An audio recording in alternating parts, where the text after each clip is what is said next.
What's something that we as society get completely wrong about sexual assault? One of the biggest things that I think we get wrong as sexual assault is that it's going to be a stranger, that it's going to be somebody you don't know, that it's going to be down a dark alley. We're more likely looking at somebody that you're going to know. You're going to trust them.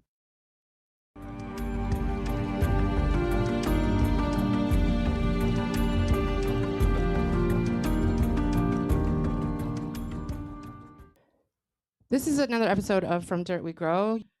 This is a place where I encourage you to keep asking questions, keep seeking truth, keep growing through the dirt. And remember that even in the darkest places, hope can take root. Today's guest is another one of these hard conversations, these uncomfortable conversations that people seem to avoid, yet is so important to have. I have with me today a special friend from TikTok, Miss Radical Hippie, who is a big advocate and educates people on the rape culture. Welcome to the show, Radical. Lovely to have you here. Thank you. Thank you for having me. You know what? I know there's the question is, what is rape culture? What does that mean? So, rape culture is normally a society or an environment who's pushing or trivializing social attitudes, having the effect of normalizing or trivializing sexual assault and abuse. That easily breaks down to people who are making jokes about it, people who are advocating for rapes. This applies to any gender. This is not a gender war. This can happen to men or women equally. How important is it to have these uncomfortable conversations? As a survivor, as a survivor myself, I find it very important because the one thing I have very much noticed during my research is the government likes to have people in a victim like state. Believe it or not, having rapes or any type of crime out there is a cash cow for America. And having that be part of the dynamics, like the financial ends of things, is sickening that that is something that pushes America to still have this type of rape culture that is easily seen today. What do you speak out about? So, what I speak out about the most is knowing the facts on the cases and stuff like that, the stats of the differences between rapes and assaults between men and women. So, we kind of have an idea of that. But we also do talk about ways to end rape culture in a whole, like recognizing that people neither ask for this, or even things of bringing awareness to the challenges of the victims and the blaming statements that are said about them. These type of things are very much under brought up in these type of platforms. So I try my best to bring up ways and solutions to work together as a community to stop this from continuing. How much does it happen? On average, per every 1.7 seconds, a woman gets sexually harassed, violated, or assaulted. And every 3.8 seconds, it happens to a man. So it happens quite often. That does not bring up rape. That is just the stats on sexual harassment, violence, or assault. Rape happens more or less every 5 minutes. And that's just ones that are documented. Reported. Yeah, Yep, reported. these are Right. reported. It's less reported than we think, more or less reported than we think. It's absolutely more or less reported in the men's area as well. There's this stigma placed around men being raped or sexually assaulted that men just can't have that happen to them. They're the superior race, they're the superior being. So there's this stigma placed around that. So men don't report more than women don't. You know what? Why do we spend so much time teaching potential victims how to avoid being assaulted rather than teaching, would-be perpetrators how to not? You know what I mean? Absolutely. So I firmly believe that it's easier to teach a victim to stay a victim than it is to teach a predator to be more kind and more, how do I even say this? They have more empathy. So it's really hard to teach that comparably to teach self-defense, which also puts us in the rut of, are we teaching our kids correctly? It's almost as if we teach that rape is taboo instead of that consent is key. And unfortunately, because of that, it's almost like we're already training women and some men to be prepared to this to happen to them anyways. So what's the point of trying to stop it? It's just more or less what's the point of reporting it either. They really just think of it as this is something that's going to happen anyways. And that's a rhetoric I think we need to change. You had mentioned the fact that you're a survivor. Mhm. Is that why you do this? It definitely does. I was first raped when I was a young child. I was groomed at the age of 6 till about the age of 13. I had a next door neighbor. My dad was very ill, so he spent most of his time in the hospitals with cancer. And my mom spent most of her time with him. So I had a babysitter, and his whole entire goal was to treat me like a princess. And he treated me so well. I'm not even going to lie. He would come over and bring me candy. He would buy me my favorite stuffed animals. I didn't really think anything of it until I started going through sexual education in school. And I realized that some of the things that were being said have already happened to me. And with those type of knowledge, even though my parents brought up stuff as a kid, like, consent and everything like that, I didn't realize that he was abusing me because of how well he treated me. And it was really hard to kind of grow up with that knowledge, knowing that I was undecent or unclean almost, because the victims don't get viewed as survivors. They get viewed as dirty, and they are often questioned to the point where it's victim blaming. And those type of things, I was 6, for Christ's sakes. There was nothing that I was wearing, nothing that I was doing that could have been in a sexual manner. And it goes to show that pedophilia, sexual assault, rapes, stuff like that is not about what a woman wears. It's not about what a man says. It is about the act of control. And it's so important to me because I didn't have that knowledge while I was growing up. And it changed my whole entire life when I found out what happened to me. And I would hate to have that happen to somebody else. What's the age you think that we should be teaching our children about consent and maybe, just sexual health? I think as soon as they can start talking is when we should start teaching really excited consent. It sounds really small, but even if your baby goes no when you try to hand them something, get excited about it. I'm not saying that we should start teaching our kids about sexual experiences at the age of 3. That would be kind of nonsense.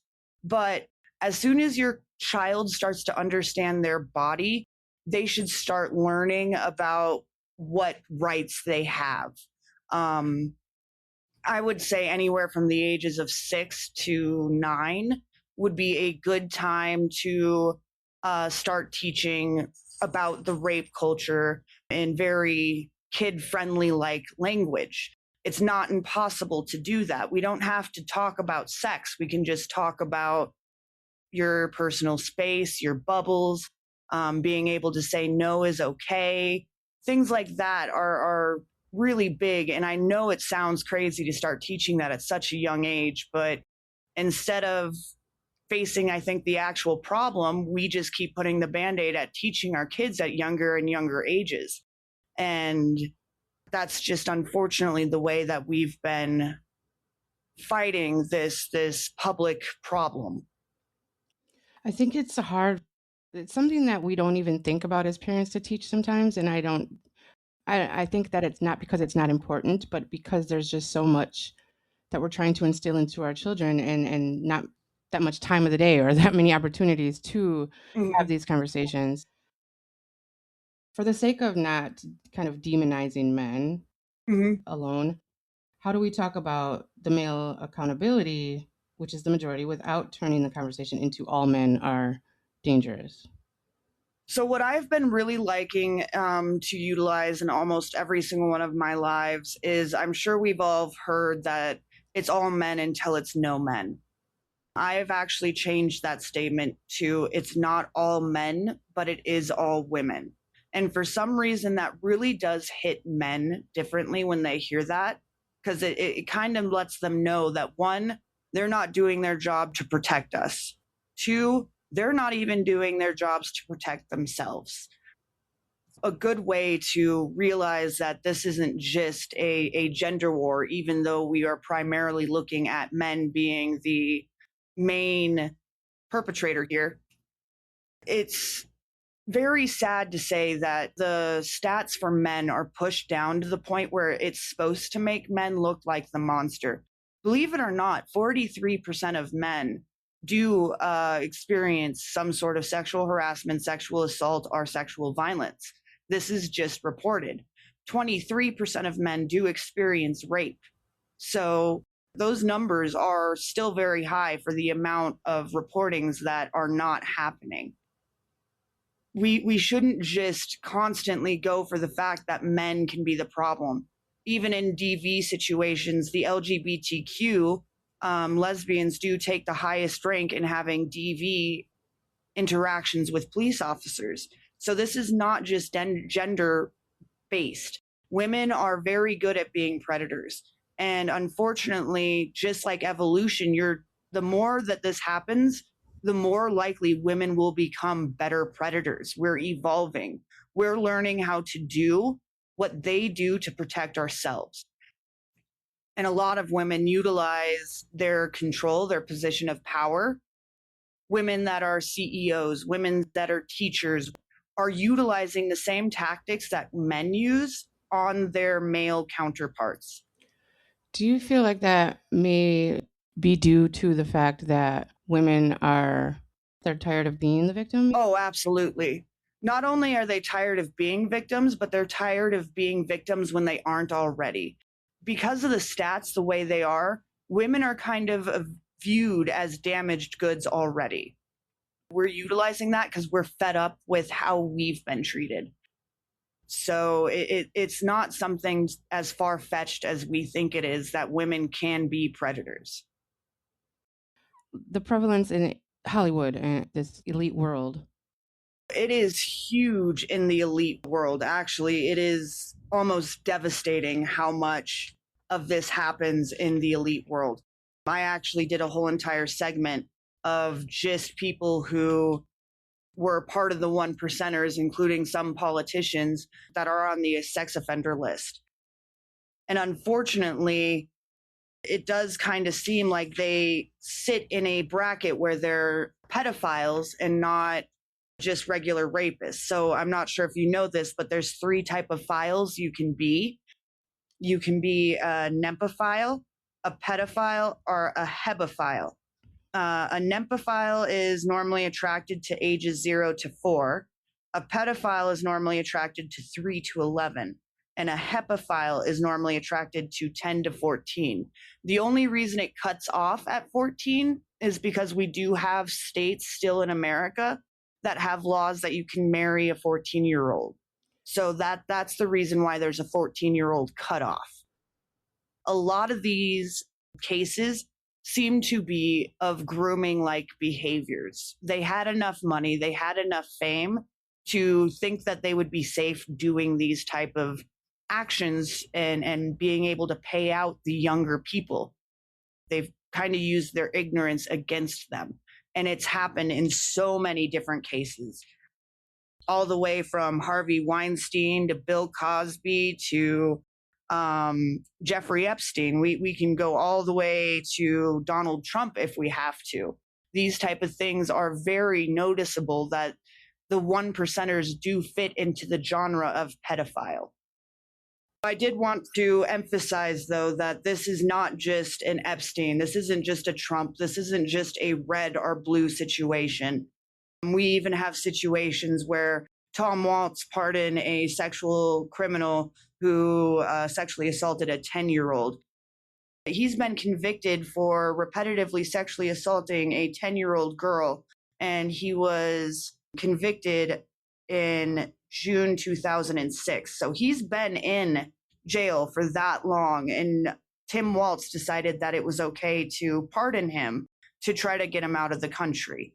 Unfortunately, after that pardon, now Vang is allowed to address the fact that he doesn't have a criminal record and wants to come back to America. This is showing that all sides of the government is corrupt based on these type of backgrounds. We're not doing enough information, we're not doing enough fact checking, and we're definitely not being smart enough to let these criminals out. How do we get rid of this stigma that victims cannot or are afraid to speak up about this? How can we change that, do you think?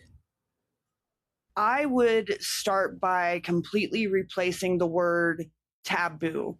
I have heard this in so many cases with so many different survivors that they were taught that rape was considered taboo, something that is looked down upon, but not necessarily bad. And rape should be taught less of a taboo and more as a crime.